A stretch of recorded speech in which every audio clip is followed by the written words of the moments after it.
G'day everyone, Joe Spencer here from Beowulf Builders.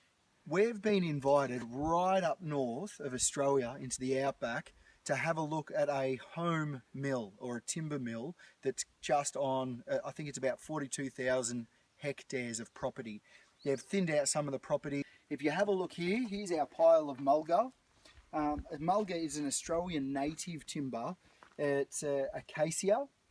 And the Aboriginals used to use this quite a lot for their weapons, so their spears and their boomerangs, as well as their talking sticks and their woomeras and things like that. I believe that they used to also use the external edges of the tree itself as shields when they went into battle. It's all numbered,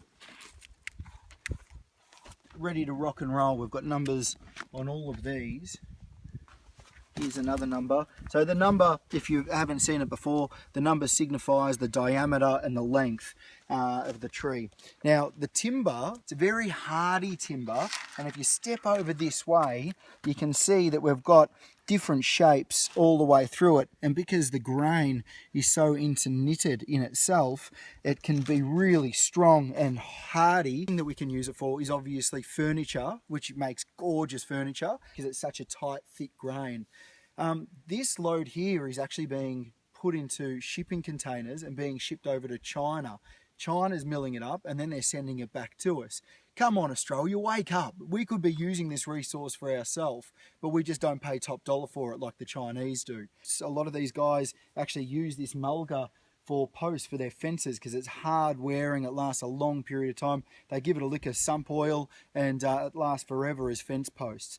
It's really interesting to see something way up north in top of Australia and a different type of milling system. From here, we've also been allowed to have a look at their portable mill. So what we'll do is we'll scoot over later on and we'll have a look at their portable mill and see how they do it, Outback Australia style. Here you can see all the way around here, this has all been thinned out, this property. And these big trees along here, these are our mulga trees. So they've thinned out the property to make way for good hardy mulga trees to be growing, and then we can use that for obviously our timber industry to better supply nice furniture grade timber. So we've had a look at the small logs of the mulga tree. Here's a nice big one for you. You can see obviously the beautiful grain that would be throughout all of this, and it's a nice big thick hardy piece of timber. This tree here would be 150 years old. We've got some others here.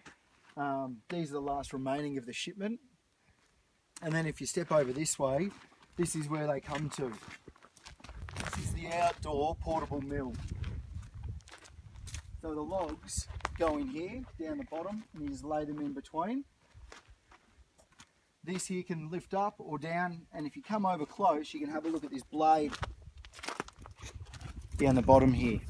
You see this blade down the bottom here. If you looked at all of our different, if you have had a chance to look at our different milling systems or mills in general, you'd know the different types of safety requirements that go into mills. And this is a typical outdoor mill, Outback Australia type mill. A little bit dodgy, a little bit how's your father, but it does the job of what we need it to do.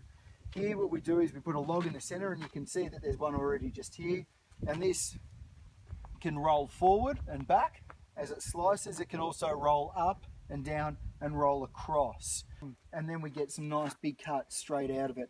The other systems that I've seen like this actually have straight edges, very similar, but you actually put a chainsaw in it and the chainsaw just runs straight down the full length of each log, and you can get however many logs ripped out of it as possible, and you can get the length of the bar ripped out of it. You could even go sideways with those as well.